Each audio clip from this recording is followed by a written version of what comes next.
there are many times where it is true that Charlie Kirk acted quite snide in the aftermath of death and did not give the subject matter the reverence that it deserved. It doesn't then follow that you then do the same thing.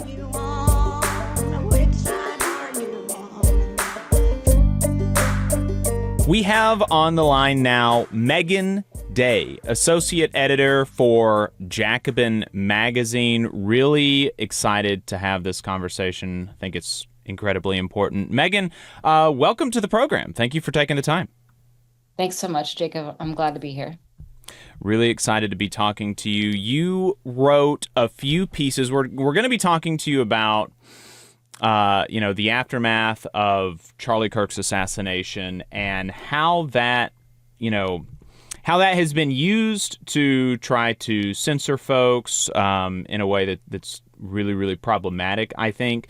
And that's probably the really more politically important thing to be talking about. And I almost hesitate to talk about, the second angle that I'm interested in, which is like responding kind of individually as a unionist, or like how you should kind of interact or portray yourself publicly with respect to this situation as a unionist.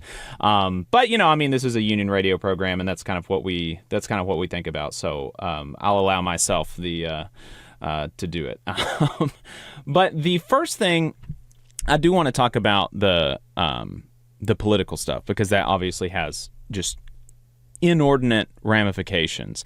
And I do want to foreground, though, you wrote a piece on the day that Kirk was murdered, and I felt like that was, pretty representative of, where a lot of folks that I kind of feel myself as a fellow traveler with, that's kind of where they landed as an initial reaction. So can you talk us through kind of the crux of that piece?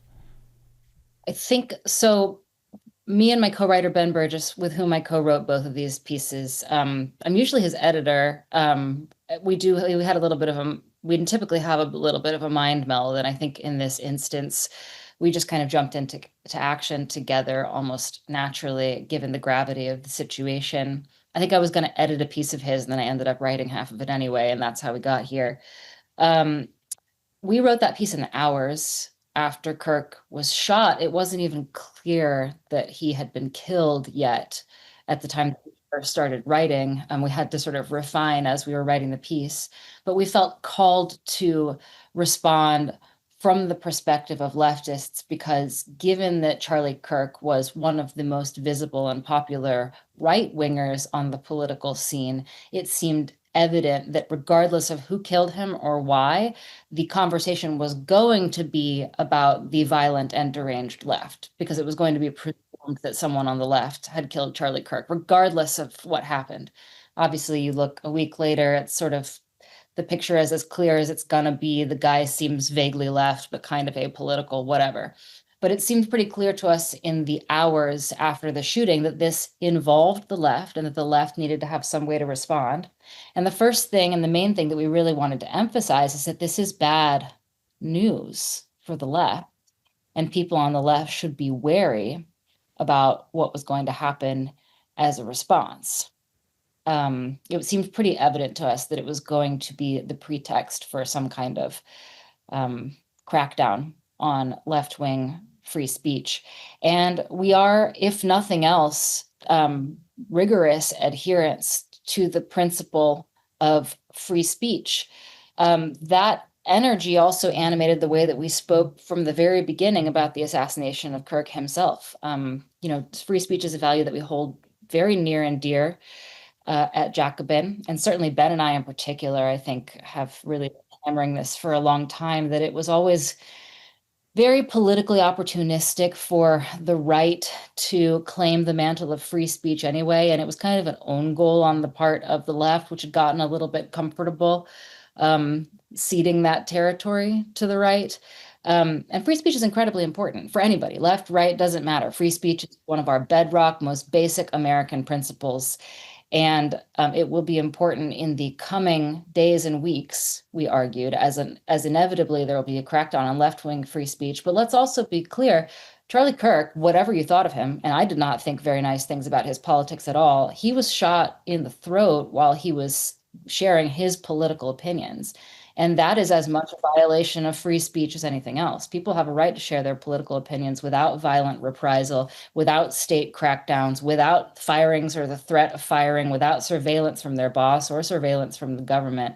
It's all one thing, and it applies to all Americans, whether they're on the left or the right. And so we, from the very beginning, we thought, let's make this about free speech. Free speech is the reason that Charlie Kirk shouldn't have been murdered while he was sharing his political opinion. And his free speech is also going to be the reason why the crackdown that's about to come is going to be something that we need to strongly speak out against and resist. And just for listeners, so that they can have sort of a sense of, maybe the bona fides of Jacobin and you and Ben in particular on free speech. This is not something that is new for Jacobin. Can you talk to us about some of the stances that y'all have taken on that issue that may have been, for some on the left of center, potentially politically unpopular? Yeah, it's been a little bit in vogue in the last decade or so for the left to kind of not care about free speech. It seems like the more the right tries to take ownership of it, the more some people on the left seem eager to give it to them, because there's so much negative polarization that if you say that your favorite color is, yellow, my least favorite color is yellow. Like, people are sort of breaking it up that way. And we have been advocating, there are certain instances, such as, for example, free speech, where we can't apply that kind of negatively polarized political logic to it. It's important because it's important. It was important yesterday, it'll be important tomorrow. It doesn't matter how the political winds shift on that question.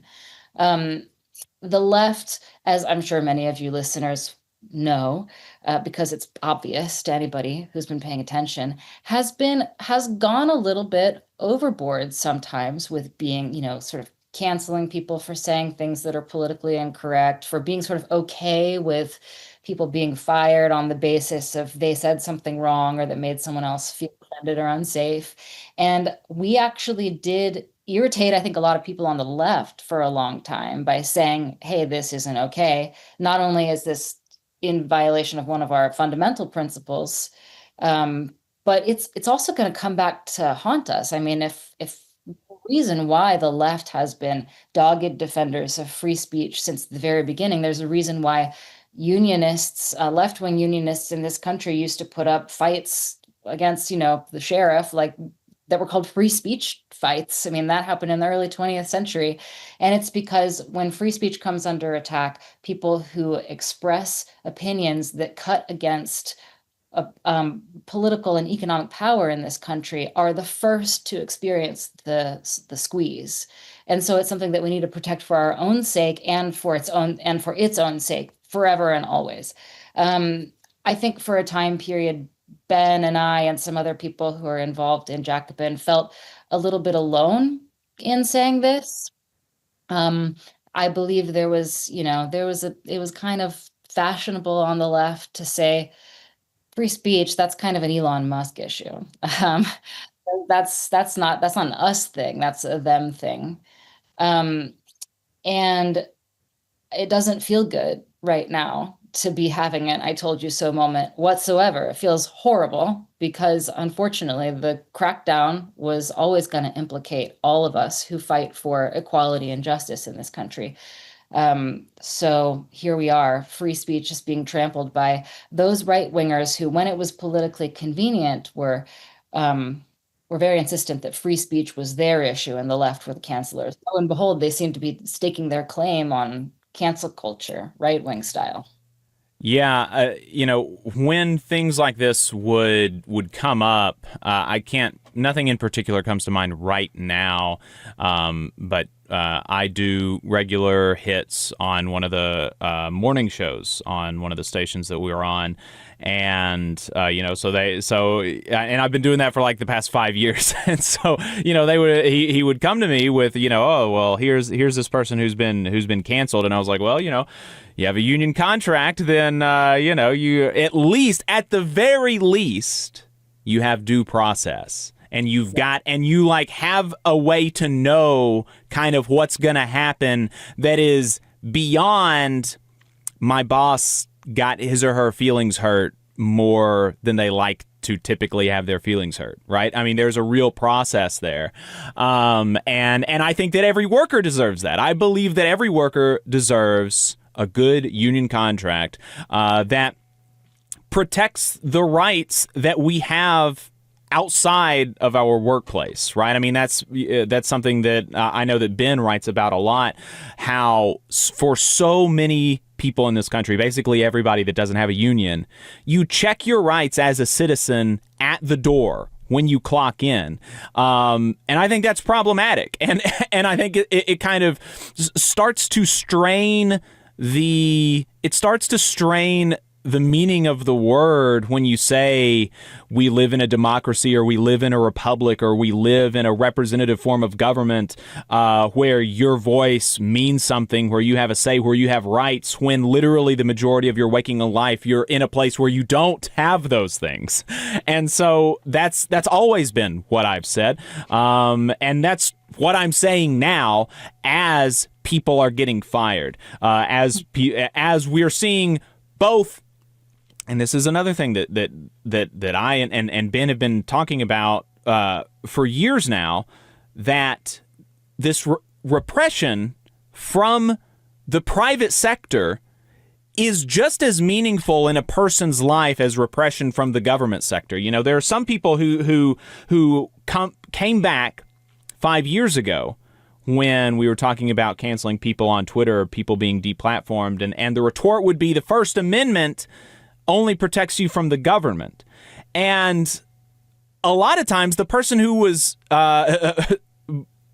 flagging an issue, they were not saying, oh, the First Amendment should protect your right to be on Twitter. They were saying this is a free speech issue. Free speech goes beyond the First Amendment. It goes beyond a culture of free speech should go beyond just protecting you from the government, and it should protect you from private sector repression, from the tyranny of your boss, which is the most common day-to-day thing that people all over this country face. Like, you are so much less likely as a person in this country to face repression from the government than you are to face repression from your boss. I mean, and so let's talk about that. You've wrote another article since then, this one also with Ben. The right is using Charlie Kirk's murder to attack free speech. And as we were talking just yesterday, the president released an executive order that I haven't had the time to dive into that I'm very, very concerned about. But what were some of the things that you talked about in the article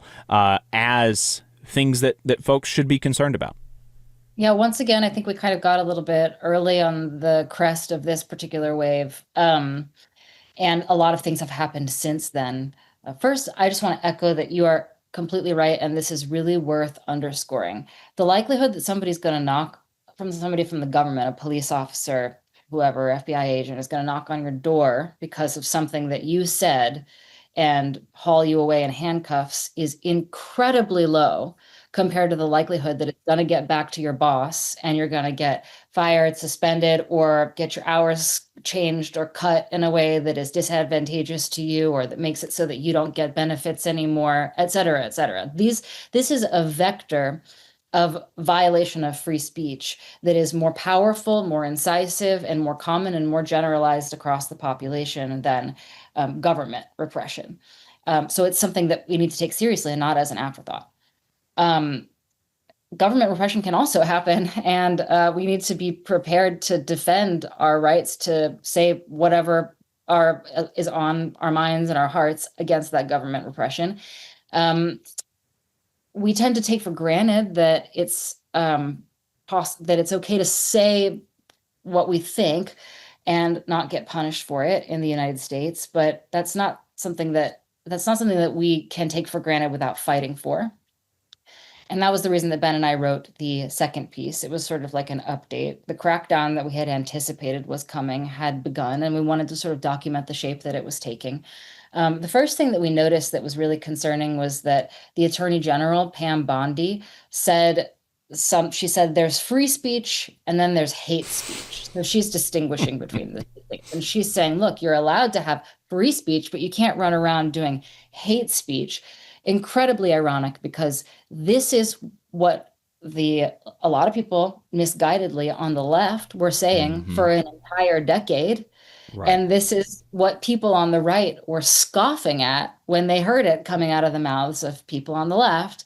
And the moment they get into a position of power, the exact same things are coming out of their mouths, differentiating between free speech and hate speech. Who's in charge of distinguishing between these two things? Whoever's in power, presumably, because there is no legal definition of hate speech. That's not actually a legal category that we have in the United States, which she should know since she's the Attorney General.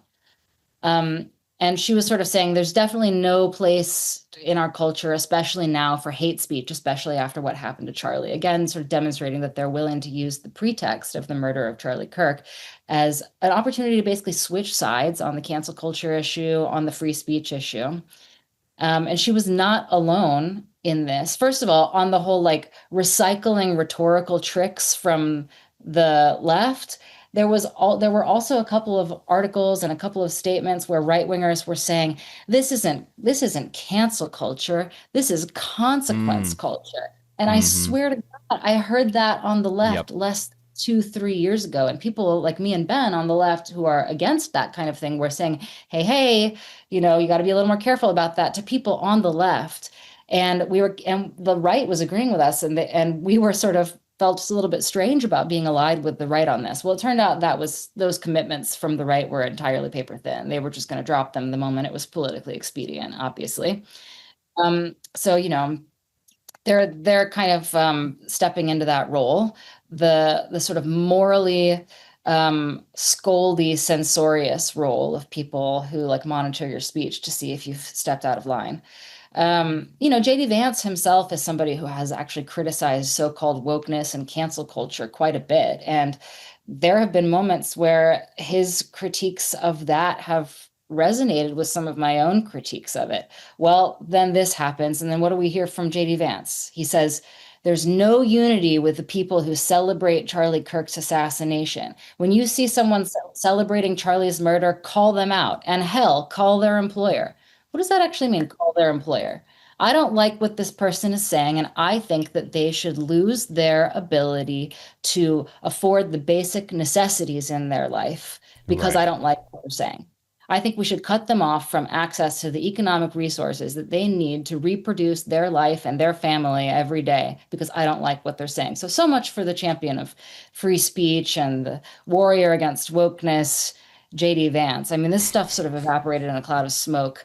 Some of the things that we heard were pretty wild. I mean, I hesitate to say that we didn't hear anything like this from the left, but there was a level of bloodthirstiness that I don't know if I remember, at least from certainly elected left leaders or Yes. like people in positions of like real sort of power. I mean, these are elected and appointed officials in like high positions of power saying things that if they came from the left, you would expect them to come from deep in the comments section Mm-hmm. on Twitter, like the Yeah. maybe the most anonymous and annoying reply guys, but like not really the people in power saying this type of stuff. Certainly not in power in the government, maybe in the media, but not in the government.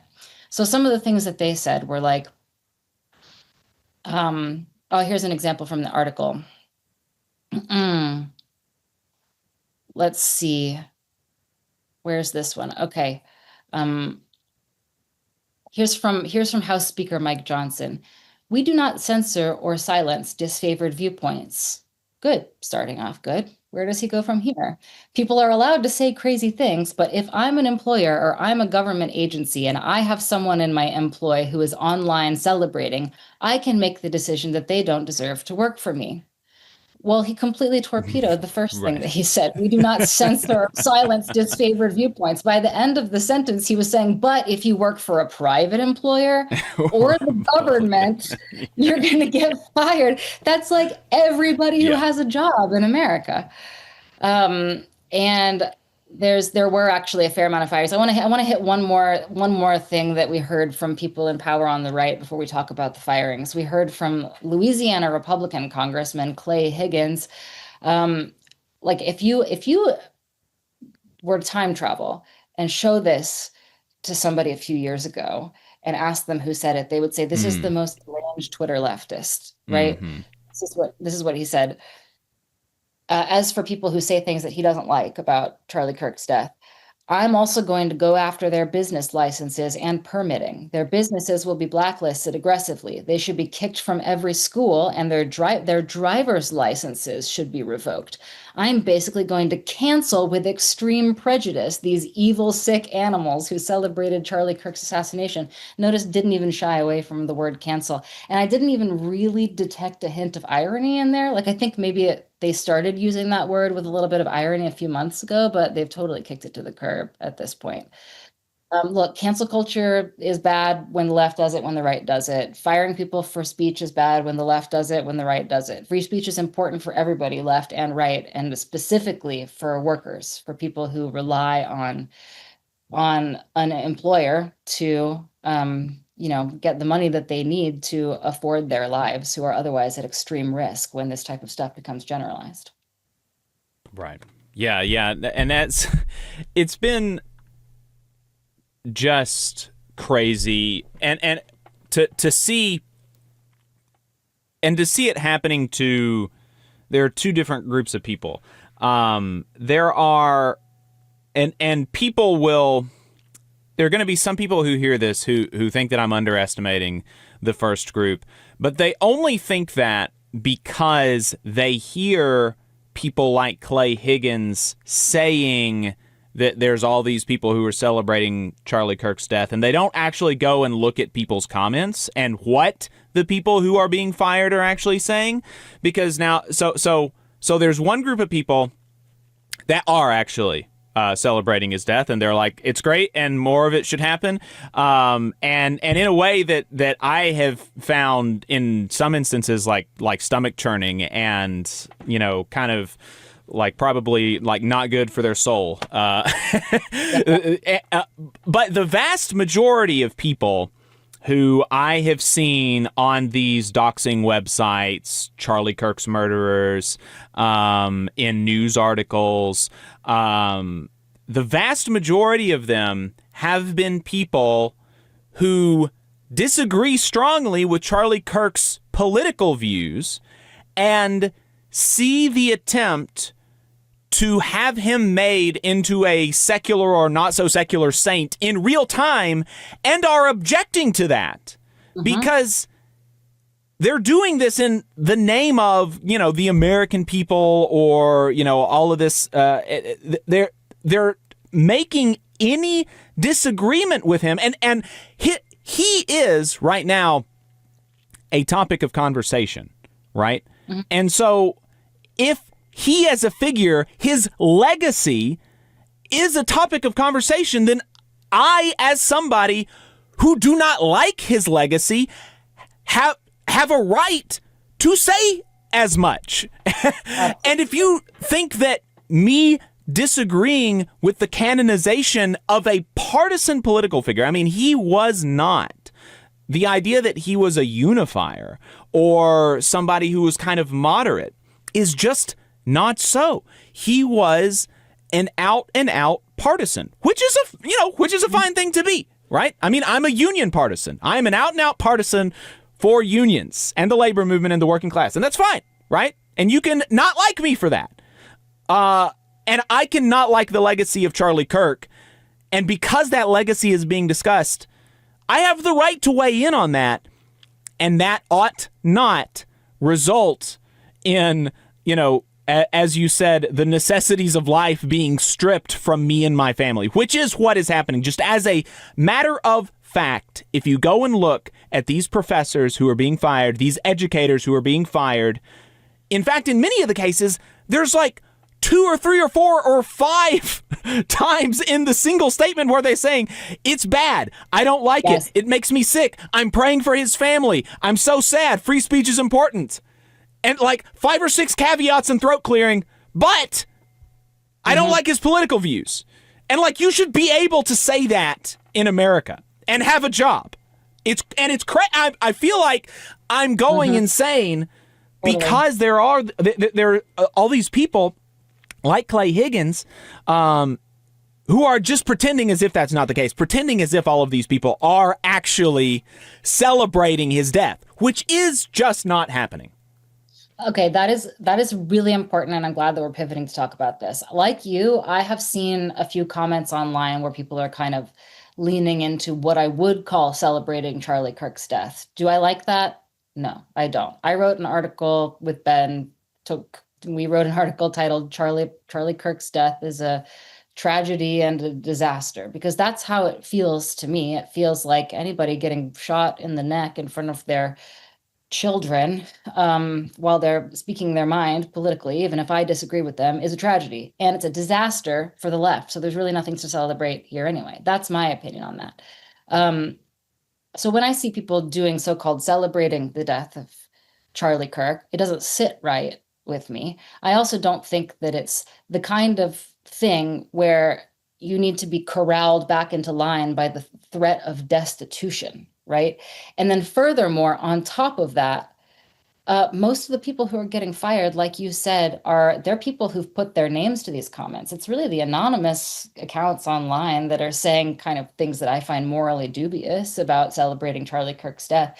Most of the people who are getting fired naturally are people who put their names to their statements. And those people are typically say things that are not on the order of celebrating Charlie Kirk's death. A lot of times what those people have done is they've done things like point out the irony of the fact that Charlie Kirk was himself a staunch proponent of the Second Amendment and said that you basically got to crack a few eggs to make an omelet on that one. And if there are some deaths, then so be it. A lot of people pointed out that irony as a means of weighing in on what they thought about the death of Charlie Kirk, and were fired for so-called celebrating his death, which I think we all know that those two things are not the same thing.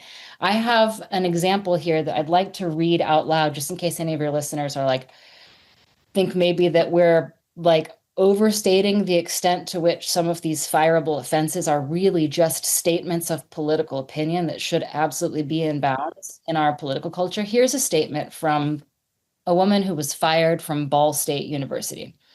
I'm going to read the whole thing in full. It's going to take a minute. But I want your listeners to think about whether or not they think this was, quote, celebrating the death of Charlie Kirk, or was a fireable offense, an offense for which this woman should not be able to pay her mortgage as punishment. She said, "Let me be clear. If you think Charlie Kirk was a wonderful person, we can't be friends. His death is a tragedy, and I can and do feel for his wife and children. I believe in the resurrection, and while it's difficult, I can and do pray for his soul. Charlie Kirk's death is a reflection of the violence, fear, and hatred he sowed. It does not excuse his death, and it's the sad truth. The shooting is a tragedy, and I can and do feel for a college campus experiencing an active shooter situation. The deaths of Mark and Melissa Hortman, the children shot and killed in Minneapolis last month, and the children shot in Colorado today are all tragedies that also deserve your attention. Charlie Kirk excused the deaths of children in the name of the Second Amendment." That is the entire post that she made on Facebook. Lost her job. Fired. And I feel like I'm old enough to remember when the triggered snowflakes who are whipping everybody into shape were not on the right, and actually they pretended to hate that stuff. And they're doing every ounce of cancel culture that I remember having a problem with over the last decade as it was being prosecuted by, liberals and the left. But maybe with even a little bit more energy and an extra dose of irony, considering the position that they have taken over the last 10 years on this stuff. Yeah. Yeah, absolutely. Have you had time to kind of look at and analyze that executive order from Trump yesterday? Do you want to look at it? Let's look at it together. We can do some real-time reactions. Countering domestic terrorism and organized political violence. Yes. I read a summary of this. I just haven't looked at the actual thing. Yeah, it's seems concerning. Seems bad. Right now, it's concerning. Yes. Just right off the bat, there's a National Joint Terrorism Task Force that's going to provide regular progress updates to the president on the status of rooting out these violent political terrorists. I mean, look, the guy who shot Charlie Kirk seemed to have been involved with nothing and no one. He seemed like he mostly played video games and hung out with his roommate, and hung out with people on Discord where they didn't talk about politics, but mostly talked about video games. He was so far from being involved in an actual left-wing organization that this is just completely farcical as a reaction to the Right. death of Charlie Kirk. Same is true, as I understand it, of the guy who shot up the ICE detention facility in Dallas a couple of days ago. Just the low, I mean, look, what looks, it seems to me like what we're looking at here is the migration of the school shooter profile type of guy from school shootings, which are played out and don't get you the notoriety that you want, over into high profile assassinations where you're going to get put in the news cycle for some reason that has less to do with, you know, with you and more to do with the high profile of the victim. I mean, like parasitizing the news cycle to some extent, or somebody else's, acclaim and celebrity.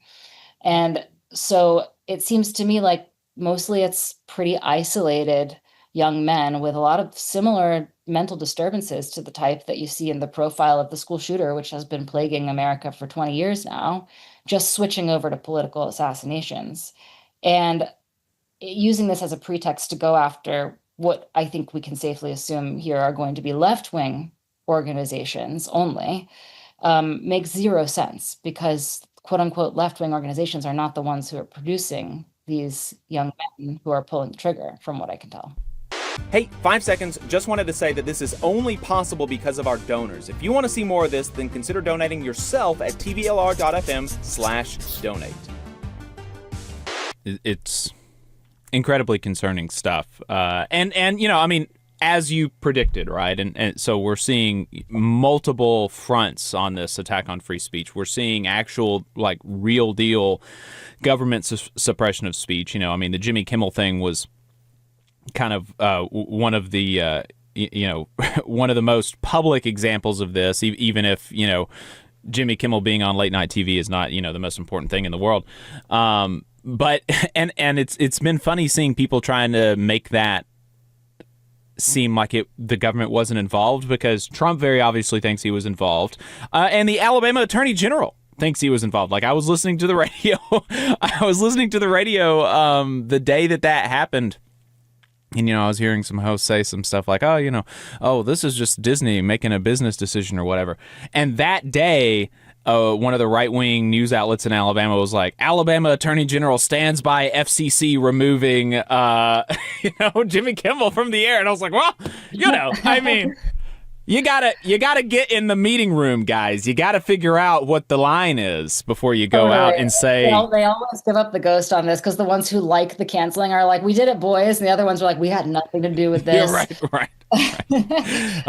It's been very funny. So, it's one thing that the Jimmy Kimmel thing makes me think is, like, first of all, the most tepid, mild jokes. It's very obvious that Trump is obsessed with, he's just addicted to cable news in the way that a lot of younger people are to the internet. He just watched it and got his feelings hurt and, made some phone calls. I mean, if that isn't cancel culture in action, I'm not sure what is. Very tepid remarks from Jimmy Kimmel, certainly nowhere on the order of celebrating Charlie Kirk's death. Not that I even think that would have warranted, like the government getting involved in silencing his voice. Another thing that it makes me think, though, interestingly, is like, as somebody who is a representative of the actual economic left, I am, an editor at Jacobin, a writer at Jacobin, I've been there for many years. It always concerns me to see things like, we're going to go after the left. And then they're like, step one, Jimmy Kimmel. And I'm like, oh, thank God. I thought you guys were talking. I mean, like, I thought you were talking about like the left. Right. But they're lumping everybody from like the literal center of the center, maybe even right of center of the country, all the way over this hazy, undefined thing called Antifa that it supposedly encompasses everybody on the far left. It almost feels like people like us just got like a little bit overlooked in that. And it's kind of like, phew. I thought that somebody called this, I think it was either Ezra Klein's branding. Ezra Klein called it a blue scare, yeah. Yeah, did you see Which that? I kind of love it, I honestly, did, which because is it does feel like the great news for Democrats. us. I Yes. know, I know. Phew. Yeah, I was worried about a red scare, but y'all are talking about a blue scare. That's okay. I mean, Yeah. I still think it's a violation of free speech and is a serious I problem, know and it's that's how bad. Nobody wants Democrats to be canceled, okay? But no, I was a little worried they might come after, I don't know, socialist magazines or like yeah, unions or other things yeah, like no. that. As Uh, long as we're in the clear, then yeah. yeah. So we're a union radio program, and so we've talked some about the political kind of fallout from this, and so I've been really thinking about this as a unionist and thinking about it in two ways. One, protecting members who have been unjustly fired or disciplined for their online behavior. And then two, thinking about responding individually as a unionist. And so, firstly, protecting members whose comments have gotten them in hot water. I mean, there's really not that much to talk about there other than to say, read Bill Barry's latest piece in Labor Notes, How to Defend Members from Politicized Firings. It's really great. If you're a union steward who is defending somebody, read this. Something that I'll quote a couple of pieces from the a couple of lines from the piece. He says that bosses and disgruntled coworkers have long attempted to target workers over off-duty conduct. Grievance books are filled with examples of disputes away from the workplace. For example, a boss and a worker both have too much to drink and get into a dispute at a local watering hole, and the boss demands that the worker be fired in the interest of workplace safety. He says such firings are rarely upheld by arbitrators. If a worker can get to work and carry out normal work functions, a situation away from the job is typically considered wholly separate. So, you're in, if you're willing to take the case, you're probably going to be good. He has some advice about how to do it. Checking the facts, obviously a very important thing. Doing interviews, making sure that you read all of the relevant posts. He also mentions the first rule of effective grievances, which is making the employer present the case, right? Mm-hmm. They have to actually prove that damage has been done. So challenge weak testimony. He says, for example, if parents complain that their children are being exposed to, quote, hateful opinions, which is funny, but the teacher has not actually said anything on the subject in the classroom, then that is relevant. The steward should raise the question of how the episode is related to the workplace. Make the boss prove that the off-duty situation somehow has relevance to the workplace. The steward should also look at the usual factors, the worker's length of service, and past work history. And finally, the steward should ask, does the punishment fit the crime? Even if there is evidence that a worker did something wrong, does this affect anything or anyone in the workplace? And this is just me talking. And if it does it mean that the proper remedy is firing? Can you not do counseling? Can you not, do some performance improvement stuff to say like, okay, we don't need to say some of these things and blah, blah, blah, blah, blah, right? Which just seems obvious and like fair to me that the first thing you do, even if you say that there are some roles that are so intrinsic to the public that you as a public, anywhere you are representing your employer, and you need to be cognizant of that, blah, blah, blah. The first punishment is not firing. There should be progressive discipline, which is the cornerstone of almost any union contract. And he ends with, ultimately, the just cause section of the union contract offers protections for all workers. It's important for a steward to stress this point to other members who may be inclined, due to the nature of the off-duty episode, to let the boss get rid of a coworker without making a convincing case. Enforcing the contract for one is enforcing the contract to all. And to expand on that for a moment, my uncle is, I have two uncles that I talk about with some amount of regularity. This is the good one. The good uncle, he was chief steward for the Teamsters in Huntsville. Conservative guy, MAGA guy, voted for Trump, I think 3 times, right?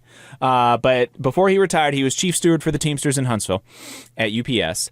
And he talked to me about how he's like, oh, you know, Jake, I got so many people their jobs back, got a bunch of people their jobs back, and probably, you know, they probably weren't super great workers, and they did do some bad things.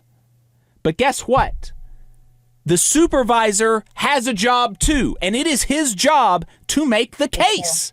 It is his job to make the case. And so he told me about one where they had this guy like dead to rights for like stealing something. And I think that my uncle thinks that he actually did do it. But they didn't follow the procedures. They didn't do things in the right order, and they didn't and they didn't make the case properly, and my uncle was able to get this guy's job back. And so he said he had people come back to him. He was like, you know, you're a Christian. And here you are protecting this guy for doing this thing, or that's not good for the company. It's not good for us. It gives a bad name to the union or whatever. He was like, it's not about the thing. It's about the contract. And if I allow the company to roll over the contract in this situation, then they will be able to, in future grievance procedures and in future arbitrations, say, we have a past practice of resolving this type of grievance in this way, and I won't be able to protect the person that you think deserves protection. And so if you allow people in a union workplace where you have just cause protections as a steward, if you're a conservative steward, you allow somebody who said things that hurt your feelings about Charlie Kirk to be fired, then in a different political environment, you may be the one on the other end of the situation, and the employer will have by that time established a past practice of being able to fire people for off-duty political opinions, and you will be out the door. Totally. And I think that's bad. I think it's bad. You're so right about this. And can I interject and sort of draw a parallel, which is that, I mean, hopefully all of your listeners understand this and understand the importance of defending the terms of the contract no matter what, because it's more important than your judgment in any particular case. And this is true for our broader society in general. Like if you think about the Bill of Rights as like a social contract, that's what a contract is. And that this was why, you know, some of us at Jacobin were very disturbed by the way that the left was kind of getting soft on free speech issues when our people had cultural hegemony for, you know, about a decade. Not like our people, but some people basically left, right? And you have to defend the contract, so to speak, in every single instance, because the circumstances change, the winds of power shift, and all you have is a precedent that you fought to protect that you can marshal and use in a moment when you're down. So you're absolutely right about this, and I think that it's true in the union context, and it goes all the way up from like microcosm, like shop floor level, to macrocosm in our whole society. Right. And so the second point was thinking about it individually, like how to respond in a way that doesn't alienate your coworkers, because even some of the things that haven't like been sort of personally gross to me, I can see how a person with a conservative political leaning would be offended and alienated by some of the more tame posts that I've seen on the subject. Because especially as somebody who's not like, if somebody were to not be super political, you know, conservatives will identify with Charlie Kirk. And particularly, you know, I think that, you know, I'm not a Charlie Kirk scholar, but I've seen things that you know, that I don't think actually a lot of my conservative friends and family would agree with, but they don't know that, or they think that all of that is kind of fake news. And so they identify with him, and then they see somebody in the wake of this person that they identify, in the wake of his death, you know, doing some throat clearing and saying, you know, it's bad that he died, but I really vigorously disagree with this person, and I want to talk about why I disagree with them. And and I think that that's important, and it's valuable as an exercise to do that, because I don't think that his canonization should go uncontested. Like, totally, I think that it would be bad for Charlie Kirk to, become like an MLK figure. Like, I think that would be bad for the political culture of the country. But I also, as an organizer and a unionist, I also understand how that would generate feelings in my sisters and brothers on the job. And so I am really struggling with, what does a person on the political left who's kind of, their goal is to generate a movement that is capable of standing against capital. And so how do you do that? And to do that, you're necessarily going to have to get people on your side that disagree with you politically. And so, in this situation particularly, how can we do both of these things? And, I think that y'all are modeling it well at Jacobin, as well as you can. But of course, you're always going to get people who are like, well, just because you disagree with him and you're saying all of this in the wake of his death, this is what you would say in the wake of my death or whatever, and you don't actually care about me. And so I don't know. I'm having I don't know.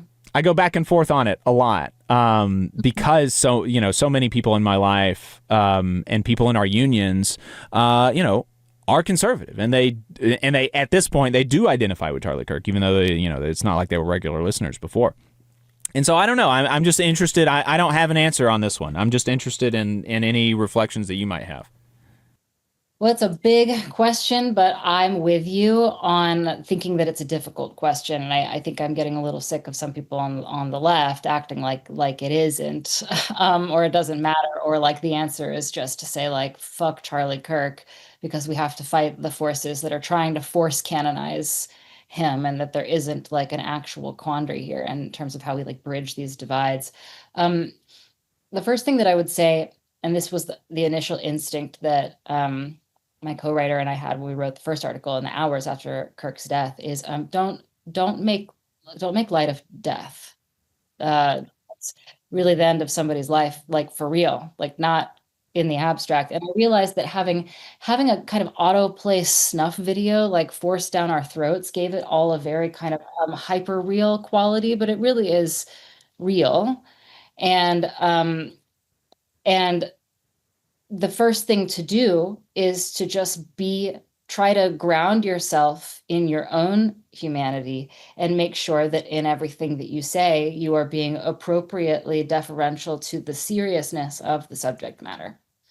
And then I think there are some people who on the left, some of the more like glib, I guess, detractors in this moment, who would say, well, Charlie Kirk did not give people the decency, right? He didn't have the decency to.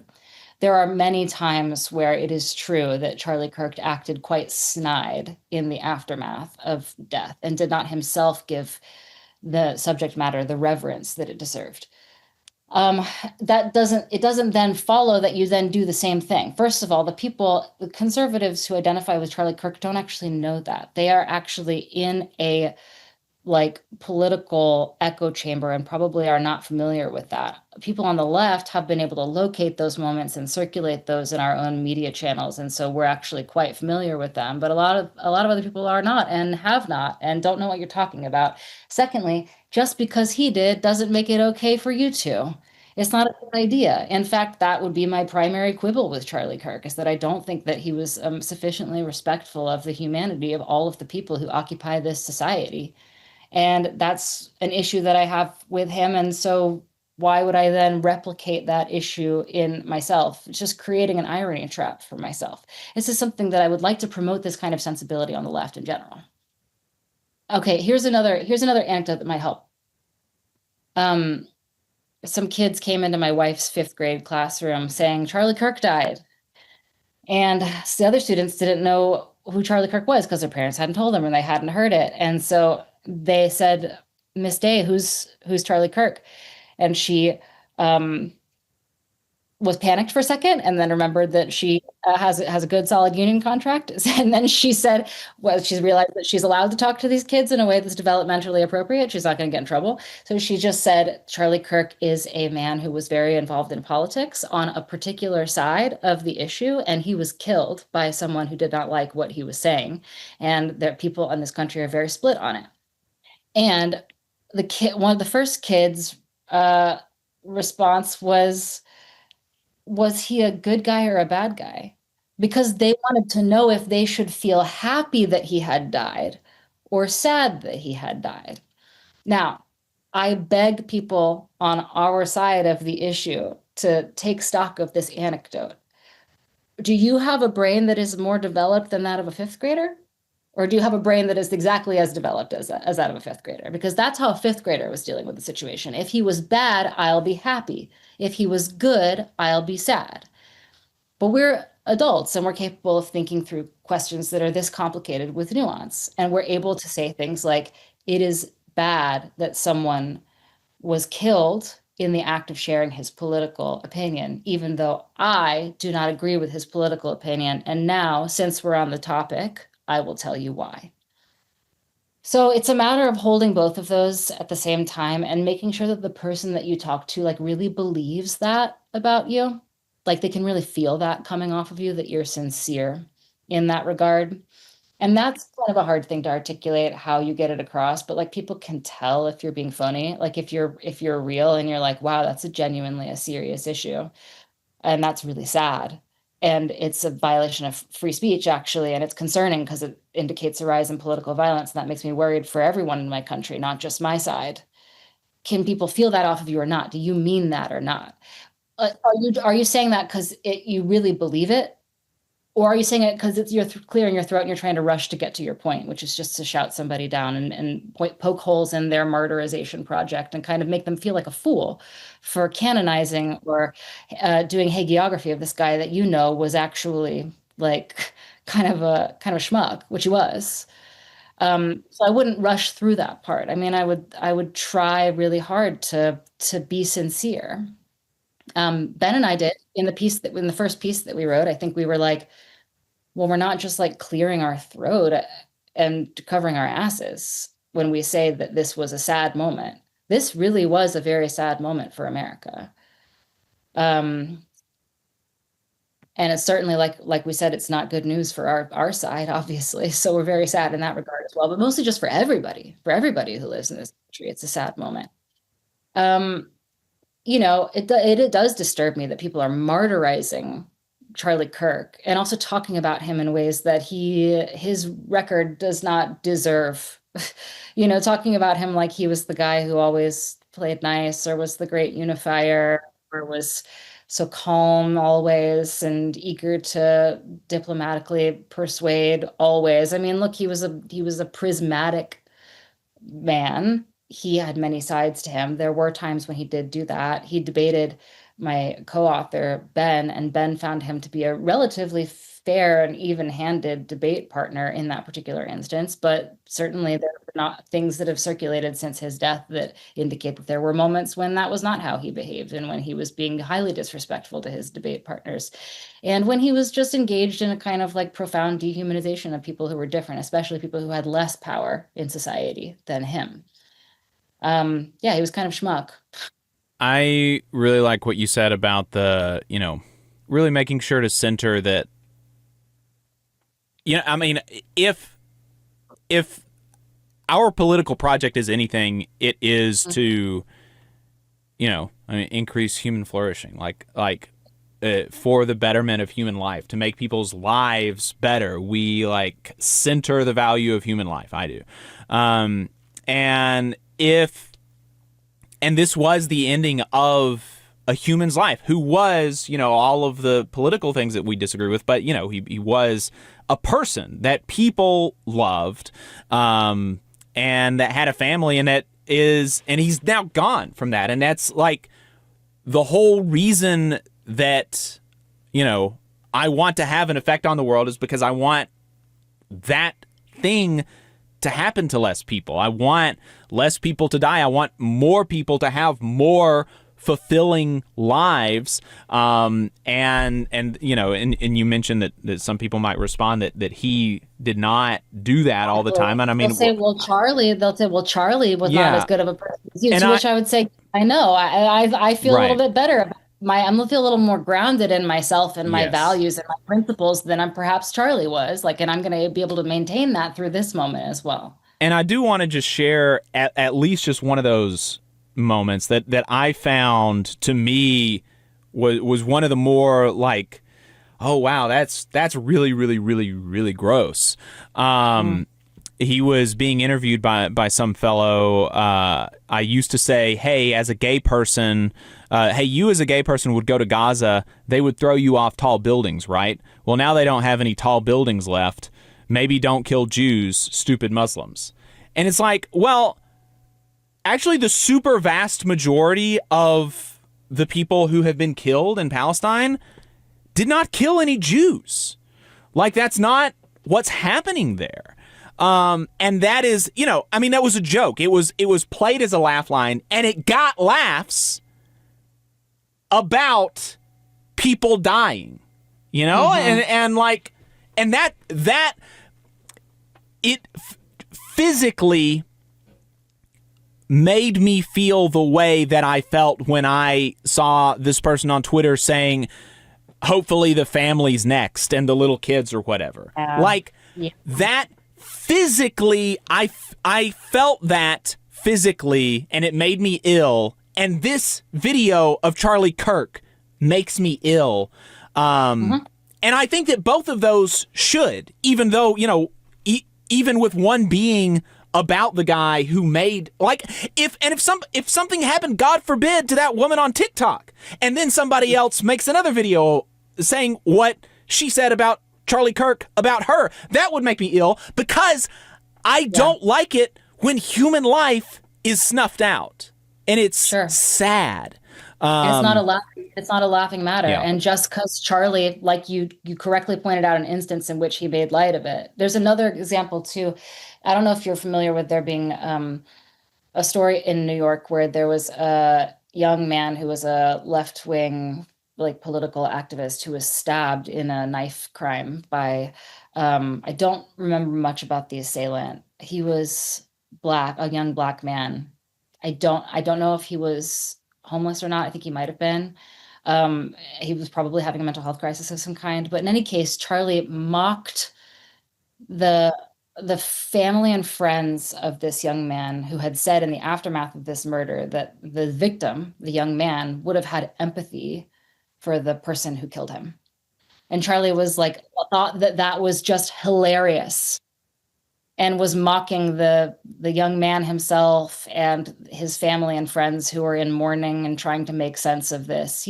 Charlie himself could not contain his giddiness at his political opponents or people that he didn't respect getting their comeuppance even in the form of death.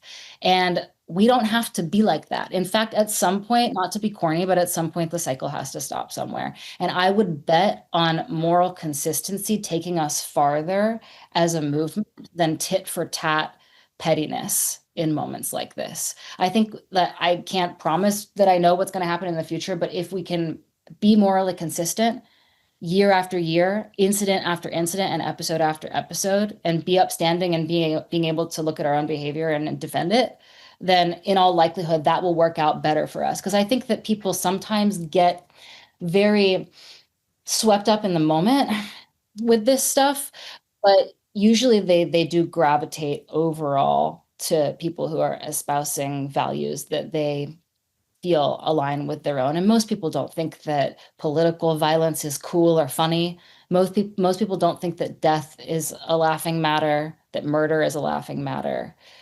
So I think we should take it. I have seen some people on the left, I presume on the left, making jokes of he should have ducked. That was basically the reaction I saw from somebody. And we should just not have any of that energy in us when we're talking about this.